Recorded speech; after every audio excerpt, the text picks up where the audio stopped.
Hey, welcome back. Maybe I'll talk about some religious stuff today. If you'll indulge me again while I beat the game. Whoa. I don't know if this is technically Mother Brain. It's like a big head, but then it turned into like a monster. Should I be using the super missiles or no? Maybe not. I'll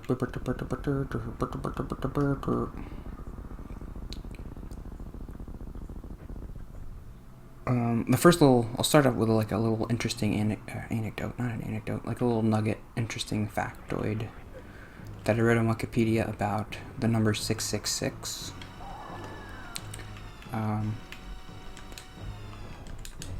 It's kind of weird that like there's a number of the beast. I guess it's mentioned in Revelation only, and it's like the mark of the devil or whatever. Like you'll know the devil by his mark or something. 666. And I was reading, the reason why they might have chosen that number is because in Rome, it's common for like people's names to be associated with a number. So I guess it would be like, it's kind of like, oh, Anthony is the first letter. So if you took all those, if you took all those letters and made them into numbers, you'd have a number. Like, oh, N is the, I don't know, the 13th number or whatever. So then eventually you'd have a number if you turn my letters into numbers or whatever. But it was like more common in Rome for that to be a thing that happened. So Revelation was written in like Roman times, and the emperor or Caesar of Rome or whatever was Nero at the time. And everybody hated Nero. Especially the Christians, I think because he destroyed the temple. He destroyed the second Jewish temple. Which was like not cool.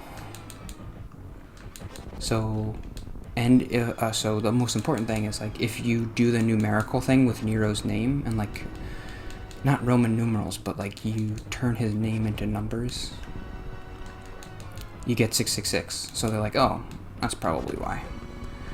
So that was interesting.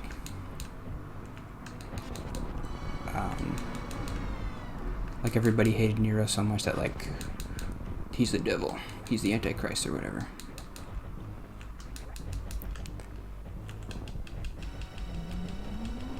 Did I get him? I think so.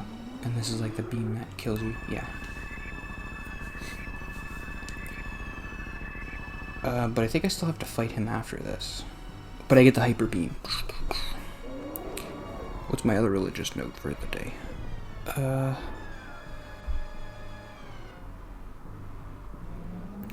I've been reading Isaiah. Isaiah's an interesting book, but it's just more like of the books that I don't really like, which is just the history. So basically Isaiah is a prophet who's like telling the Jewish people, you're going to be destroyed by Babylon because you're sinning and you're worshipping idols. And then later in the book it's like, oh, you worship idols, so God's going to punish you, but like you're gonna be God's people again, and Jerusalem's gonna be like the center of the world and everything. Like that's the prophecy. There was one verse that I wrote down that I always bump up against these verses. I feel like I might have talked about this kind of thing before.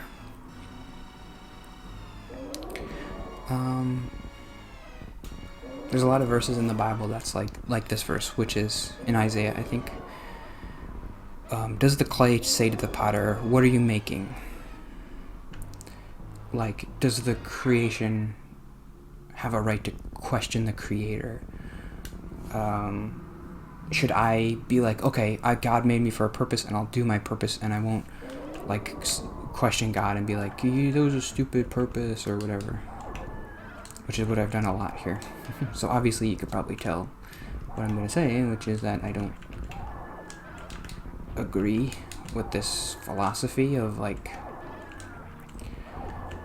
it's kind of a dumb analogy to me. I don't know. I understand why people like it. But does the pot question the potter? First of all, if it had a brain and a mouth, like it doesn't. Obviously, it doesn't. But that's because it's a pot and it doesn't have a brain. The question should be, should a pot question its creator? Not does a pot question its creator? No. Be like a pot, because it doesn't. Well, I'm not a pot. Be like a pot. Well, then why didn't you make me a pot? If you wanted me to be a pot, I'm not a pot.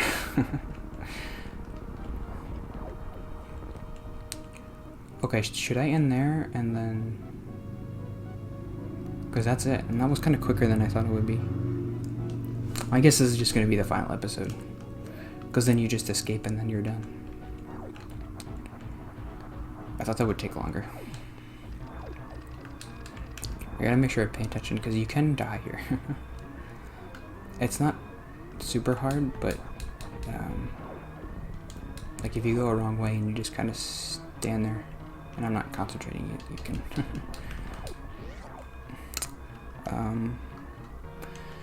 So that's my question. If a pot could talk, would it have a right to question why it existed and what was its purpose? Why was it a pot? What was it meant to do? What was the potter's plan? My answer is yes. Why? Well, maybe I'm a little bit biased. Okay, don't get lost. Yeah, go this way.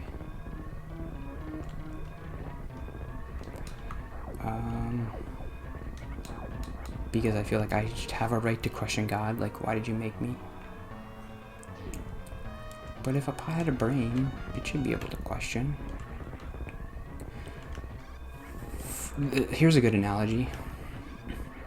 If you give a pot handles, do you expect people to not use the handles? No, the handles were created on the pot for a reason, right? So if you give a person a brain, do you expect them not to question why they have it? No, you gave it a brain for a reason, right? So there's your analogy. Makes just as much sense as the analogy in the Bible, right? And I just came up with it, and I probably copied that from somebody. Whoa, the water's rising. Temperature's rising.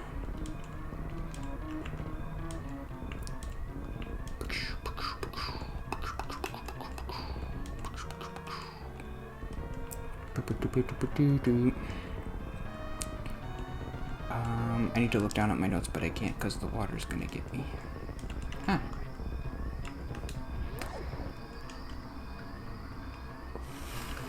I feel like I kind of nailed it with that analogy, so I don't know if I have anything else to say. The other thing I wrote down is like, I don't know. We have a right to know if our creator is just kind of like, if he has a plan or if he's just kind of making stuff up. And if he does have a plan, what is it? Well, part of the plan is for you to not know what the plan is, because then if you knew, it would mess up my plan. Well, then the plan must not be that great if you can't even tell the people who are a part of it. And like you're creating all this anxiety with the people because they don't know what the plan is.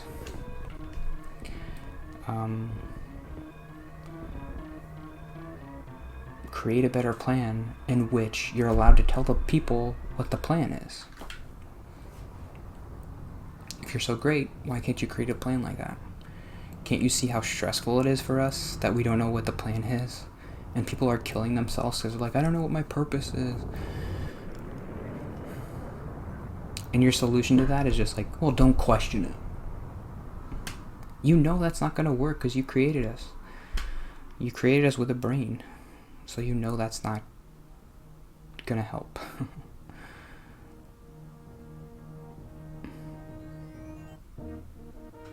The operation was successful. 100%. See, I took too long. I wonder how long you have to beat it.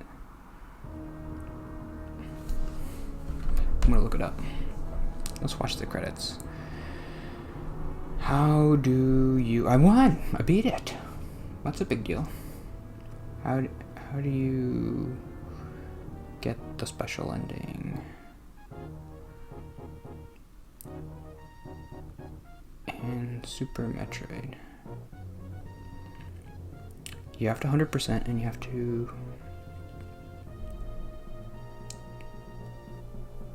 Wow, you have to do it under 2 hours?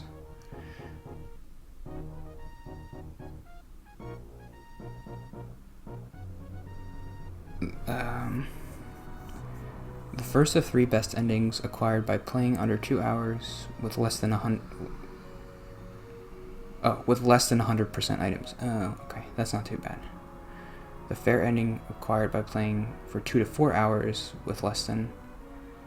The second of 3 best endings acquired by playing for over 2 hours with 100%.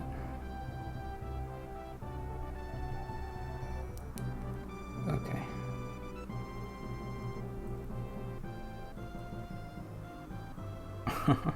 So the difference between the endings is just the picture you get.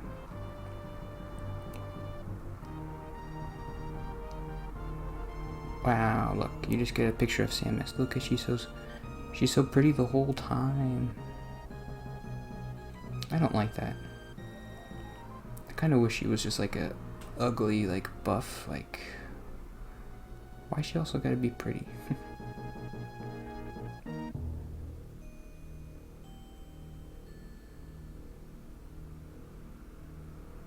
And that's the good ending, is like you get to see her in a bikini. That's stupid.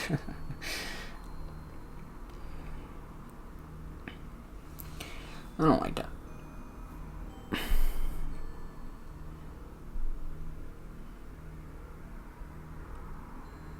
You didn't get enough items, so you can't see the girl. No, I wanted to see the girl in the bikini. I gotta keep playing. Okay, what's my... She gives me like a thumbs up or something. She's like...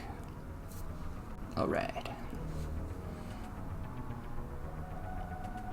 I like that. I like when the character's like... Good job. You did it.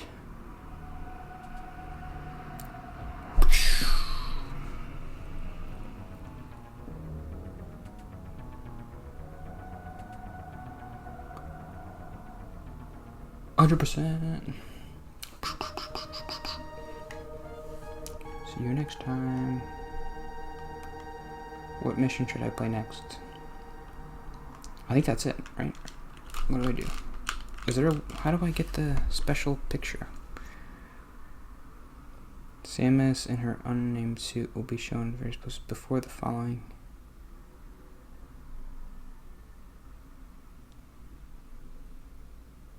How do I get the picture? I never got that picture.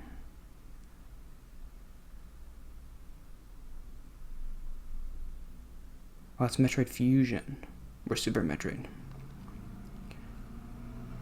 Samus will either remain suited, flip up her helmet, or remove her power suit entirely and then jump off screen. The worst ending acquired by playing for more than 10 hours. The fair ending acquired by playing for 3 to 10 hours. The best ending under 3 hours. Oh, it doesn't even matter if you do 100%. She takes off her helmet. If you get the best ending, you get her in her suit. She's got abs. Look at those abs. This is what you missed. Okay. So did you have fun? We beat it. Another Metroid down. Let's beat all the Metroids. I don't know. What's there to say? I'm going to keep doing it, and thanks for joining me on this weird journey.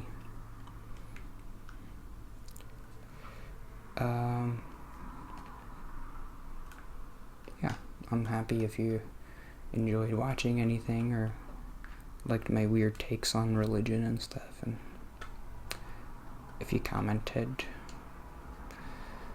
thanks. It's nice to interact with people. It's good practice anyway. See ya. I think next week I'll do Banjo-Kazooie again. So, see ya. Bye.